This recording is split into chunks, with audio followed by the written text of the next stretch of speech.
warahmatullahi wabarakatuh.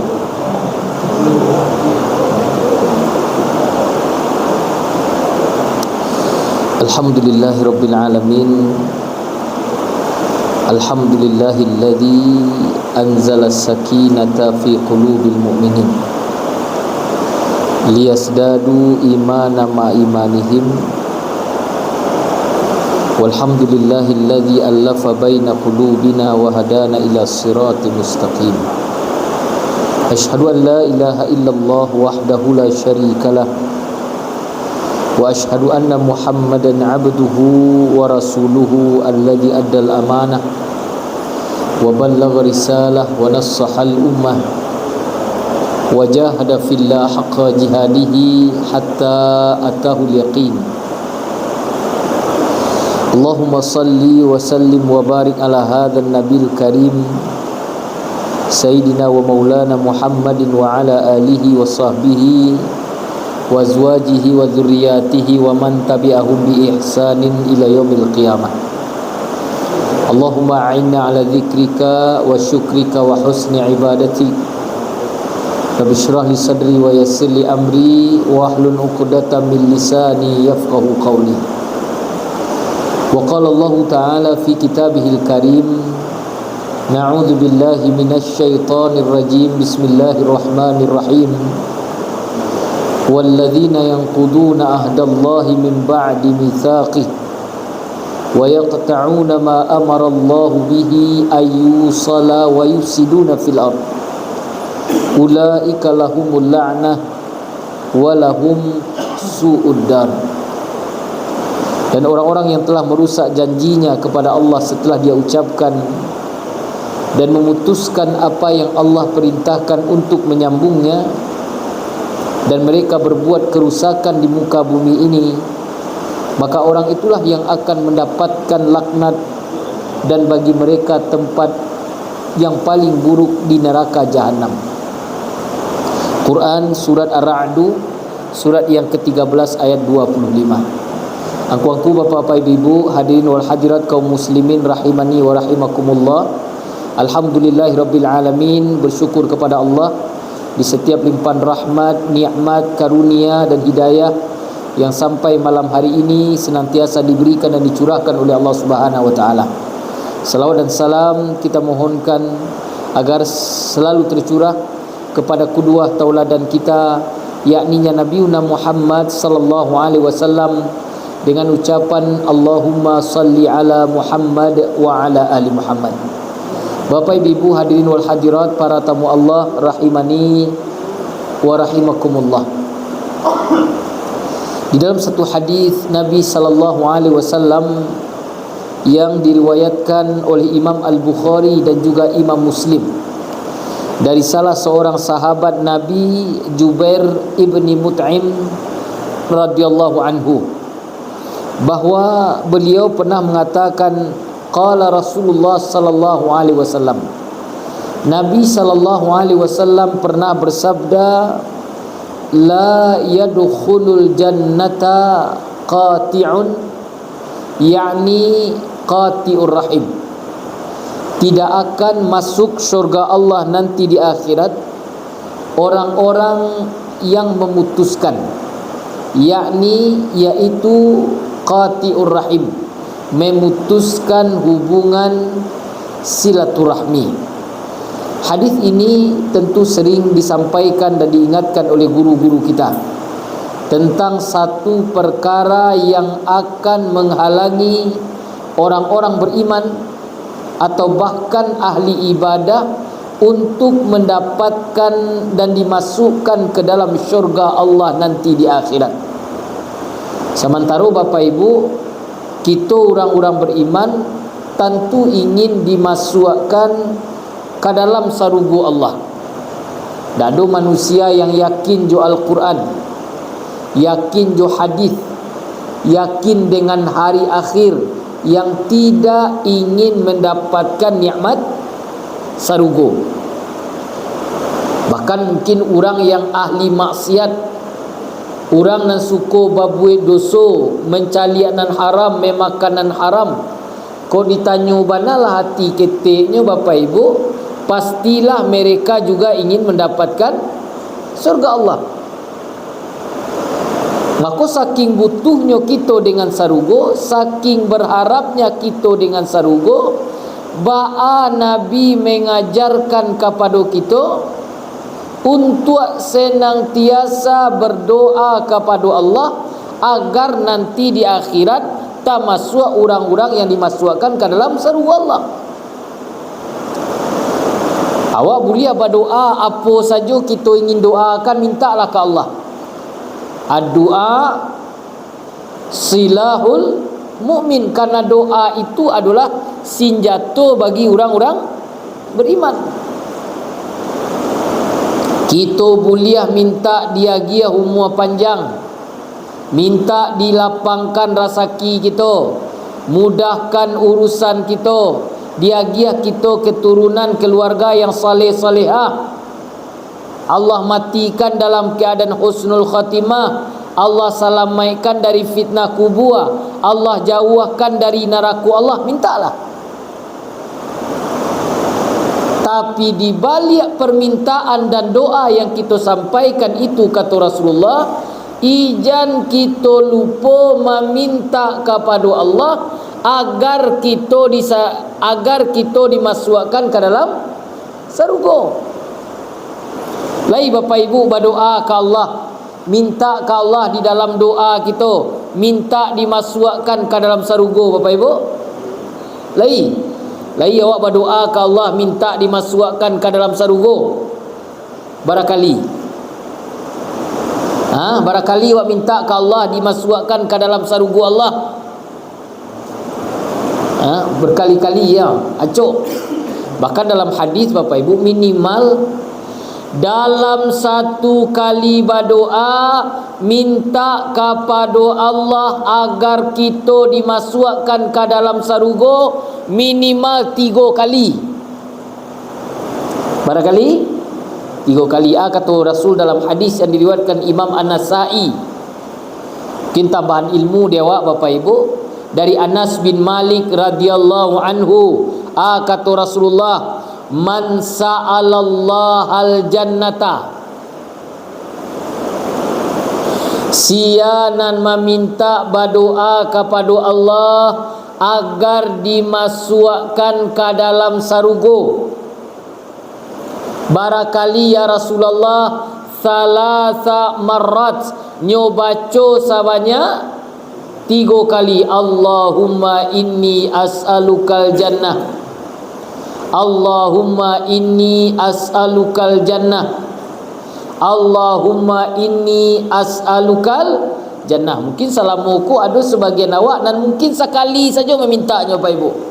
Kini ternyata dalam hadis 3 kali batu orang nan berdoa meminta ke Allah agar dimasukkan ke dalam surga, bahkan sampai 3 kali, wa qalatil jannah, maka surga pun akan berdoa kepada Allah, wahai ya Allah, Allahumma adkhilhul jannata, wahai ya Allah, masukkanlah si fulan go, masukkanlah si fulanah ko, apa ko, ete ko, uni ko, udah go, masukkan inyo ke dalam surga engkau, karenalah meminta berdoa sampai 3 kali. Baitulah sebaliannya Bapak Ibu, waman istajara minan nar, dan siapa yang berdoa kepada Allah agar disalamaikan dari neraka salasa marat, nyoba colo 3 kali. Kata neraka berdoa kepada Allah, Allahumma ajirhu minan nar, wa doa ke Allah, Allahumma ajirni minan nar, Allahumma ajirni minan nar, Allahumma ajirni minan nar. Dibaca lo barangkali Bapak Ibu 3 kali, maka di saat itu neraka pun berdoa, Allahumma ajirhu minan nar, ya Allah salamaikanlah apa ko, ibu ko, uni ko, ete ko, si fulan si fulana ko dari neraka engkau, karena dia telah berdoa sampai bahkan 3 kali. Ali bisa tu Bapak Ibu. Kita berdoa dan datang minta sarugo dijauhkan dari neraka Allah salasa marrat, kata Nabi 3 kali dibaca. Dan sayangnya Allah kawak Bapak Ibu, orang-orang beriman perlu kita sadari dan ketahui bahawa kita masuk sarugo Allah tidak harus memiliki amalan-amalan yang gadang. Jadi jalan ke sarugo ku banyak. Dah harus kita mati syahid di jalan Allah baru boleh masuk sarugo. Kamu itu Bapak Ibu. Dah harus kita naik haji berkali-kali, pergi ke Makkah pulang balik bisa masuk surga tak? Dah harus kita menjadi orang dan bersedekah 10 juta, 20 juta, menjadi orang dan salat sepanjang malam, tidak? Batu. Karena awak masuk surga pun bukan karena amal kebaikan yang kita lakukan saja, tapi awak masuk surga karena apa Bapak Ibu? Karena rahmat dan kasih sayang Allah. Maka Nabi katakan, la yanju ahadukum bi amali, dah ada di antara kalian nan salamai dah setiap amal yang dia lakukan. Ditanya dek sahabat, ya Rasulullah, wala anta ya Rasul, engkau ba'a wahai Nabi, engkau ndak salamai dengan amal engkau doh, wala ana, ambo pun indak, kata Rasulullah. Tujuan kita masuk sarugo wahai Nabi, illa ayataghammadani Allah minhu, illa ayataghammadani Allah minhu birahmati wa fadlah. Kita masuk sarugo hanya karena kasih sayang dan kemuliaan yang diberikan oleh Allah Subhanahu wa taala. Maka caliaklah Bapak Ibu, kalau kita lihat mana di dalam hadis Nabi, awak menemukan banyak amalan-amalan sederhana, banyak amalan-amalan ketek di mata manusia, tapi bisa memasukkan kita ke dalam surga Allah Subhanahu wa taala. Iko bukti bahawa masuk surga tu bukan karena amal kita saja, karena ternyata amal orang nan ketek itu bisa dulu masuk surga Allah. Contoh, man salaka tariqan, dalam hadis Imam Muslim, man salaka tariqan yaltamisu fihi ilma sahalallahu lahu bihi tariqan ilal jannah. Sia yang menempuh jalan untuk menuntut ilmu agama, manga tu Bapak Ibu, hadir di pengajian, hadir di majlis taklim, duduk beriktikaf di rumah Allah, menunggu dari waktu maghrib sampai waktu isya, kita pelajari ayat-ayat Allah, kita fahami hadis-hadis Nabi. Kata Rasulullah, sahalallahu lahu bihi tariqan ilal jannah. Allah akan mempermudah langkahnya untuk mendapatkan syurga nanti di akhirat. Amin. Orang yang hadir dalam majlis ilmu kau tak sekedar kita rutinitas saja udah Bapak Ibu, tapi amal ini kita yakini dan kita sadari akan mempermudah kita untuk mendapatkan surga Allah Subhanahu wa taala. Satu. Alai contohnya hadis yang pernah kita sampaikan, yang mudah, yang sederhana kalau kita rutinkan. Man qara'a ayatal kursi fi kulli duburi salatil maktubah, sianan merutinkan untuk membaca ayat kursi. Ada baca Bapak Ibu? Ayat kursi setelah melaksanakan salatnya. Lai Bapak Ibu selesai salat fardu kita, kita baca ayat kursi. Baik, dirutinkan membaca ayat kursi setelah salat. Kata Rasulullah, lam yamna'hu min dukhulil jannah illa ayyamut, ndak adonan membatehi dirinya untuk mendapatkan syurga Allah kecuali adalah kematian. Maknanya Bapak Ibu, orang nan merutinkan. Kok kece Nabi kah? Orang nan merutinkan dalam hadis yang sahih, setelah salat fardunya dia membaca ayat kursi, Allah pastikan kalau matinya langsung dijamin masuk surga Allah Subhanahu wa taala. Masyaallah. Man qara'a qul huwallahu ahad, dalam hadis riwayat Imam Ibni Majah yang disahihkan Imam Albani, man qara'a qul huwallahu ahad Allahus samad lam yalid wa lam yulad wa lam yakul lahu kufuwan ahad. Surah tu Bapak Ibu, surah Al-Ikhlas. Lihat apa surah Al-Ikhlas? Aku nak apa you dah dapat akal boleh ni. Dah dapat je dah buat surah Al-Ikhlas do ustaz bah caranya nak tentu dah. Surah Al-Ikhlas nak apa aje. Baca dalam sehari kata Rasulullah asyru marrat. Engkau baca dalam sehari 10 kali. Dah habis ke waktu 3,5 jam 10 kali. Tak sampai ke 3 jam 2,000 paling 10 minit 15 minit. Selesai maghrib kau nak do kajian kita duduk sebentar baca 10 kali. Dah bisa siap maghrib kalalo. Dah bisa kalalo bisa pagi siap subuh. Dah bisa siap subuh salat duha. Dah bisa salat duha bila kita bisa 10 kali. Maka lihatlah bagaimana sayang Allah kawa dengan amalan yang bisa sebenarnya. Itu tak masalah sanggup tak sanggup ke Bapak Ibu.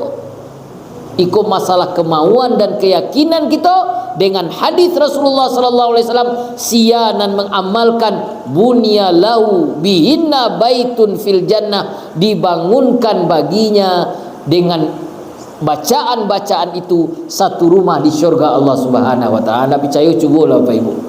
Kalau you masuk surga biswa ibu. Bahkan hebatnya dalam agama kok memindahkan duri nanado di tengah jalan. Apa itu? Kuacuk diingatkan di guru-guru awak. Amalan sederhana dalam hadis Imam Al-Bukhari. Orang masuk surga ternyata kata Rasulullah hanya memindahkan duri nanado di tengah jalan, lalunya pindahkan ke tepi jalan. Ado rantiang, ado dahan nan letak di tengah jalan, lalunya sisihkan ke tepi jalan. Batunya pindahkan kira-kira Bapak Ibu. Supaya nak kanai orang, nak cilaku orang, nak tatusua orang. Kau boleh tahu? Awak pulang dari musaji, pulang dari musala, nampak di kita batu di tengah jalan. Lain tak sagadang orang lo batunya dah Bapak Ibu. Kau sagadang orang payah. Iwa kadang seketik nampak dia awak raso-raso kajatuah orang kalau talantak lah batu tadi. Itu pilihan. Ada orang mencaliak batu tu padian selah dakwah nan kanai doh. Ada orang nampak batu tu Bapak Ibu apa dia kasalah beku ada orang kamangaluan menyampan ke tepi tu. Atau dia sadar itu peluang kebaikan, bisa jadi dengan memindahkan batu nanado di tengah jalan, nyo pindahkan ke tepi jalan sarumanjo laki-laki tadi, fasyakarallah fa'adkhilil jannah, Allah berterima kasih kepadanya lalu Allah masukkan dia ke dalam syurga Allah Subhanahu wa taala.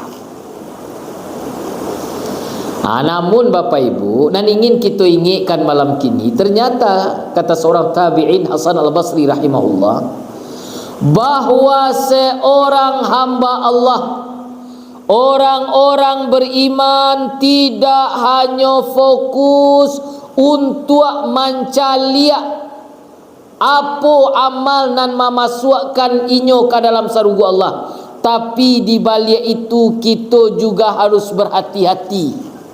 Kita juga harus khawatir jangan sampai kita melakukan perkara atau dalam diri kita ada sifat yang ternyata perkara dan sifat itu akan menghalangi kita dari sarugu Allah Subhanahu wa taala.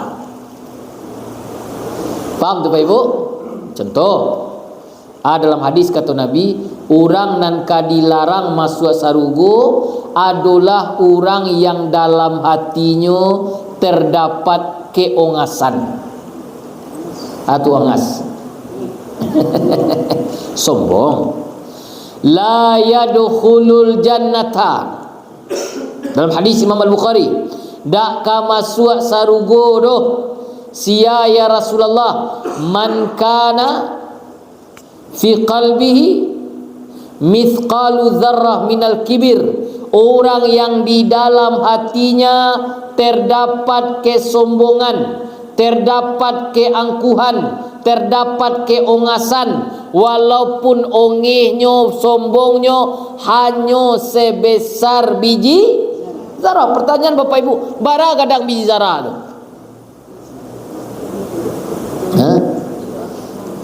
Sekarang butiran debu. Ya maka sering diingatkan para ulama beberapa, ada yang mengecekkan bahawa zarah itu ketika menjelaskan hadis ini, zarah itu bagaikan bariknya seekor semut. Kamu itu kalau ada samui naik ke badan awak, samui inggo di tilak kuang kita, berjalan-jalan berdua motota ni bibu nongkrongnya di siku. Kiro-kiro taraso di barik di bapak ibu atau indah? Indah. Bajan kala 2-3 iku sampai iku kan di siku mungkin nak taraso jo ada bapak ibu. Batu nak taraso karena samui tadi ringan. Kan ada ibu-ibu nan keluar dari rumah lah mai yang suka suo jalan nama dia tua. Manga etik ko jalan kana rai reng suo dah nampak gua dari tadi ku ada 3 iku sebelah kamar dia sampai. Dah dulu nampak rambu orang nama dia tu. Saruman engkau meletakkan tangan di atas tanah, lalu diangkat tangan tadi, diambil satu butir pasir nanado di tangan, diletakkan di atas timbangan, berubah timbangan tu atau indah? Indah. Batu tak berubah? Ringan. Saruman dengan engkau berada di dalam rumahmu, dicaliak masuk cahaya ke dalam rumah, sehingga di dalam cahaya tadi nampak namun itu ibu kalau di rumah siang hari masuk cahaya ke rumah, kalau ndak ada cahaya nak nampaknya doh. Namun itu kabui. Allah Taala kabui, diambil cie tu diletakkan di tangan awak barik tangan kita tu indah. Indah karena begitu ringannya. Kalau ada dalam hati seorang hamba Allah, ahli ibadah, maraso santiang, maraso hebat, maraso mulia, menolak kebenaran, menolak nasihat dari orang, wa ghamdun nas kata Nabi, suka merendahkan orang, suka mengetekkan orang, suka menghinakan orang, walaupun kesombongan, merasa santiang, merasa hebat, merasa mulia, merasa saleh hanya sebesar biji zarah saja, terhalang dia untuk mendapatkan syurga Allah Subhanahu wa taala. Termasuk juga hadis tadi, dan banyak dilupakan dan dilalaikan. La yadkhulul jannah qati'un, dak ka masuk sarugo doh kata Rasulullah orang yang memutuskan hubungan qati'ur rahim, hubungan silaturahmi. Ini menunjukkan bahawa menjaga hubungan silaturahmi pada hakikatnya adalah satu yang wajib. Hubungan silaturahmi itu sebagaimana kita sampaikan Bapak Ibu, sejatinya makna silaturahmi itu adalah hubungan kita dengan keluarga kita. Silah itu hubungan, rahmi itu rahim. Hubungan jo orang gae, hubungan jo anak, hubungan jo mak, jo uda, jo adik, jo uni, jo mama, jo inyak, jo cucu, itu silaturahmi itu. Yang wajib kita perbaiki kalau rusak, yang wajib kita sambung kalau putui. Karena banyak ambo menemukan ahli ibadah, mohon maaf Bapak Ibu, Berapa kali datang kabu ada orang nak lampik tahun indak basapuan jua diaknya. Lampik tahun sampai kini nyo rajin juga kamu sajinya. Tapi yo baat ustaz lampik tahun ambo ndak basapuan jua diak ambo. Adiaknya surang kan duang. Dah dia urang bagai dah. Rapik di jalan bagai diaknya Bapak Ibu. Kan duang. Sampai kini gara-gara kuarato lah Bapak Ibu ndak basapuan. Jadi kalau rayu bagai kami ndak bertamu ustaz. Inyo ndak datang ke rumah, awak datang lo ke rumah inyo. Anaknya nyu larang datang ke rumah awak, anak awak larang datang ke rumah inyo. Sampai kini Pak. Ada lo ibu-ibu bersumpah nak kama maafkan ustaz. Ambo sampai mati nak kali maafkan dah ustaz. Kecil ambo orang lain kironyo anaknya surang. Apa caranya tu Bapak Ibu? Ini hal yang berbahaya. Ada orang yang mungkin 2 tahun ko pahala salatnya tidak dicatatkan. Orang dalam 2 tahun ko puasa sunatnya tidak dilaporkan. Orang 2 tahun ko pahala bacaan Al-Quran sedekahnya tidak bermanfaat. Karena ternyata dalam 2 tahun ko inyo telah berputus, inyo telah memutuskan hubungan silaturahmi dengan keluarganya. Walau 2 tahun. Walaupun datangnya kamu saji, makan kan pernah kita sampaikan hadis salasatun la tartafa'u salatuhum fawqa ru'usihim shibran. Ada 3 golongan yang pahala salatnya, ini mewakili ibadah yang lain, tidak akan diangkatkan ke langit walaupun jangkalai ke langit, walau kana shibran. Shibran itu maknanya walaupun hanya sejengkal dari kepalanya. Jangkalai ke langit, jangkalai ke atuk diangkat di malaikat, dia teh kepala sudah sampai tu. Amanahnya tu Bapak Ibu nak diterima. Sia ya Rasulullah. 1, rajulun ya ummun nasu la wahum lahu karihun. Seorang laki-laki yang mengimami manusia samantaro orang di belakang bangi kenyo. Samantaro orang di belakang ndak suko kenyo. Ko akhlaknyo lah ndak batu, aku bacuannyo lah ndak batu, aku parangainyo lah di luar salat mentiko. Kadang ada je tu Bapak Ibu di satu masjid, satu musala. Kalau ditukarnya nak mual aja dah. Ya nanu entar imam ni, tapi orang di belakang. Ustaz nak kapai kami ke musajid, kami inginnya berjamaah. Pai kami ke musajid nan imam itu ke itu saja ada parangainya dah tangguang lah. Bacuannya dah selesai, maka orang yang seperti ini walaupun puluhan ratusan orang di belakangnya jadi makmum, tapi ketika orang di belakang tak suka dengan inyo menjadi imam, maka di saat itulah pahala salatnya tidak akan diangkatkan oleh malaikat Allah Subhanahu wa taala. 1. Kedua, wamra'atun batat wa zaujuha sakhitun. Seorang perempuan, seorang istri yang inyo lalu samantaro suaminya sadang bangi kenyo.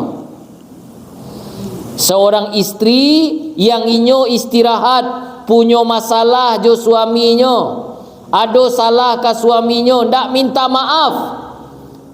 Maka samalam hari nyo baisen lalu nak nyo selesaikan malam itu.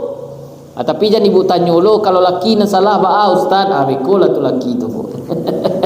Kadang ibu ko nak mau kalah. Jadi laki nan salah ustaz, beko mau carikan hadis tentang laki ibu. Dan iko kebetulan hadis bini senang ada baru. Bini naninyo lalu samantaro ndak minta maaf. Ndak nyo selesaikan malam tu nyobai lalu bakaruah lo lalu nyo sehingga kami ndak bisa lalu gara-gara karuah tu. Maka sungguh orang yang mudeko Bapak Ibu malam hari didoakan laknat oleh para malaikat, dan di akhirat dan pahala salatnya tidak akan diangkatkan. Lalu yang ketiga, wa akhawani mutasariman. 2 orang yang saling bermusuhan. Orang nan saling ndak menyapo, orang yang saling banci membanci, orang nan saling dandam mendandam. Inyo kadang ado jo datang ke musaji Bapak Ibu, kedua-duanya malah datang ke musaji, pai berjamaah, pai mendengar pengajian, tapi dua-duanya pisah. Nancik dua juang sinan, nancik dua juang siko. Dah ibu dah. Kau nak do kami do. Kami akur saja ustaz. Tak maksud ambo contoh. Hanya baik kalau ada dua pintu ni ibu, ana cek cari pintu siko, ana cek cari pintu siko. Baa supaya ndak bertamu, baa supaya ndak bersubuh. Mangga karajo tu. Awak datang je kamu saji. Awak berjamaah aja, awak baca Quran aja, mendengar pengajian, tapi bermusuhan, tidak diangkatkan ibadah dan kebaikan. Bahkan dalam hadis, mendapatkan hadis itu tadi Bapak Ibu, kata Nabi sallallahu alaihi wasallam bahwa innal a'mala bani Adam tu'radu 'ala Allahi kulla lailatin khamis, bahwa setiap amalan anak cucu Adam itu, kata Rasulullah SAW, diangkatkan setiap malam Kamis malam petang Jumaat, diangkatkan kata langit, wala yuqbalu amalun qati'ur rahim, dan tidak diterima orang-orang yang mereka di saat itu memutuskan hubungan silaturahmi. Maka itu keimanan kita Bapak Ibu, wajib kita menyadari jangan sampai ibadah kita hilang nilainya, tidak diterima oleh Allah karena di balik kita beribadah kita masih memutuskan hubungan silaturahmi. Dan itu baik Bapak Ibu. Karena nan memfitnah hawa, nan menggunji yang kita, nan membuka aib kita dak orang lain doh, keluarga awak surang. Kabar itu. Kalau orang nan mencela awak, mungkin ada jo wajarnya awak membancinya Bapak Ibu. Kalau ada orang menzalimi kita orang lain, ya mungkin wajar jo karena mungkin orang tu nak kenal dengan kehidupan awak. Tapi ada lo terkadang nan menzalimi kita, nan memfitnah kita, nan menggunji yang kita, nan membiak kita ndak orang lain doh, keluarga awak surang. Dan itu perkara berat, ndak mudah doh Bapak Ibu. Jangan kalah awak, kamu sering mengingatkan bagaimana ketika Abu Bakar As-Siddiq. Tahu Bapak Ibu Abu Bakar? Urang maro. Abu Bakar tu Bapak Ibu itu kan sahabat yang Masya Allah, orang nomor 2 mulia setelah Nabi lah. Abu Bakar orang yang sangat dicintai oleh Rasulullah, dari ketek sampai gadang beliau mendampingi Nabi. Orang as-sabiqunal awalun, termasuk satu di antara sahabat golongan yang pertama menyatakan keislaman. Dakik nyonya Nabi mempercayainya orang yang menemani Rasulullah hijrah ke Madinah. Dakik nyonya Nabi bahkan beliau langsung menjadi mintu Rasulullah. Boleh. Dakik nyonya Nabi beliaulah yang bahkan menggantikan Nabi ketika beliau sakit jadi imam. Bahkan kalau secara keimanan beliau pun tak muas sebenarnya Bapak Ibu. Abu Bakar ko paling tak muas kalau disuruh menjadi imam. Batu tak muas karena beliau ko disuruh oleh Rasulullah, engkau jadi imam ya Abu Bakar. Tak ambo ya Rasulullah. Batu karena Abu Bakar ko kalau mengucap Allahu Akbar sebab Bapak Ibu langsung menangis. Jadi begitu itu. Abu Bakar tu kalau kehidupan beliau disuruh adik Nabi, celilah sejarahnya. Beliau ndak amuah disuruh Nabi menjadi imam. Batu karena Abu Bakar satio akan menjadi imam kalaulah mengucap Allahu Akbar ya, pasti menangi. Aku ala ditanginya Bapak Ibu, dan terasa dalam dirinya begitu lembutnya hati beliau ketika mengucapkan Allahu Akbar, Allah Maha Besar. Di saat itu Abu Bakar menangis karena lembutnya hati Abu Bakar, kata para sahabat. Sampai beliau meninggal pun beliau mendampingi Nabi, bahkan kuburannya berdampingan. Masya Allah, tak wakati duit saja roh. Sampai meninggal beliau pun berdampingan dengan Rasulullah. Tidak hanya dalam kubur, bahkan kata Rasulullah nanti di akhirat tempat duduk Nabi itu, tempat duduk Abu Bakar itu di samping tempat duduk Rasulullah sallallahu alaihi wasallam. Tapi hebatnya Bapak Ibu, walaupun model itu keimanan, ternyata kalau dicari balik sejarahnya Bapak Ibu, beliau pernah memutuskan hubungan silaturahmi. Bila tu Ustaz? Ketika putrinya Aisyah radhiyallahu anha, ummul mukminin, istri Nabi, beliau difitnah. Karena ada tu cerita hadisul ifki dalam surat An-Nur, diceritakan oleh Allah bagaimana Aisyah difitnah telah berzina dengan seorang sahabat karena memang di saat perjalanan beliau tertinggal. Kamu itu Bapak Ibu. Jadi ada seorang sahabat yang ditugaskan oleh Rasulullah mencaliak ku ado barang-barang nanti cia ku ado hal yang tertinggal. Rupanya dak barang saja jo urang nan tertinggal kiranya. Dan gadang lo tinggal. Istri Nabi lo. Kalau dakwa istri presiden lo nan tinggal baca lo. Kalau pembantu presiden kan ada ikut istri Nabi. Nabi itu pemimpin Madinah tu apa presiden di Madinah. Baru cara membawa istri Rasulullah. Disuruh naik kata unta, beliau tagak di muka berjalan dak do mengecek do Bapak Ibu sepatah kata pun sampai masuk Madinah. Tiba di Madinah, di saat masuk ke gerbang Madinah tu Bapak Ibu nampak dia orang. Dijadikanlah itu sebagai bahan perbincangan. Jadi orang kalau di zaman orang munafik di Madinah tu kan banyak orang munafik Bapak Ibu. Itu kalaulah nampak sesuatu yang agak-agak lain seketik, itu nyo jadikan gunjiang, nyo jadikan bahan, nyo jadikan gosip. Termasuk nan vokal sangka itu siapa? Abdullah bin Ubay bin Salul, dia menyebarkan fitnah. Dan di antara penyebar fitnah itu Bapak Ibu, seketik lain, dia adalah seorang yang bernama Mistah bin Sumamah. Mistah anak bibi dari Abu Bakar, yang Abu Bakar selalu memberikan memberikan balanjo, memberikan makan sampai tinggal. Pokoknya fasilitas kehidupannya ditanggung Abu Bakar sebenarnya. Tapi waktu anak Abu Bakar, Aisyah radhiyallahu anha ummul mukminin, difitnah berzina, mohon maaf, pajaku Bapak Ibu, nanti Mistah tadi kan harusnya membela tu. Awak lah elok kau orang wah. Dia giahnya makan tiap hari, dibalanjokan anaknya, dia giah sampai tinggal. Harusnya kan membelanya. Kironyo inyo lonan menyebarkan fitnah tu. Kiro-kiro sakit hati wa tu ndak tu Bapak Ibu. Awak selama manusia lah elok wa kau orang tu. Dipinjamannya piti 100,000 200,000 dek payahnya, tiba di belakang wak digunjiangnya wak. Etik tu nak tanggung pilihnya ro batu, minjam piti yang boleh pada 100,000 dipinjam. Anu dia 100,000 minjam tu ya 100 dipinjaman. Tak mungkin lo minjam 100 lagi sejuta. Tu kalau mak dinyo sen tu. Bapak Ibu yang Allah muliakan, Mistah ko satu lo menyebarkan fitnah. Yu Aisyah tu berzina yu. Tadanga dia Abu Bakar As-Siddiq, namanya anak putrinya surang. Balu kasayang kana, lalu nyo yakin anaknya nak melakukan perbuatan itu. Nansi Mistah ko yang selalu nyo agiah makan setiap hari, ternyata satu lo menyebarkan fitnah. Kata Abu Bakar, ambo bersumpah mulai kini ambo tidak akan lagi memberikan makan kepada Mistah. Alah tu putuilah hubungan je nyoleh, carilah makan sudah. Itulah Pak Ibu. Pada akhirnya ditegur oleh Allah Subhanahu Wa Taala. Aku mulianya para sahabat. Kalau awak mungkin nak kari tegur dia wahyu dia Bapak Ibu.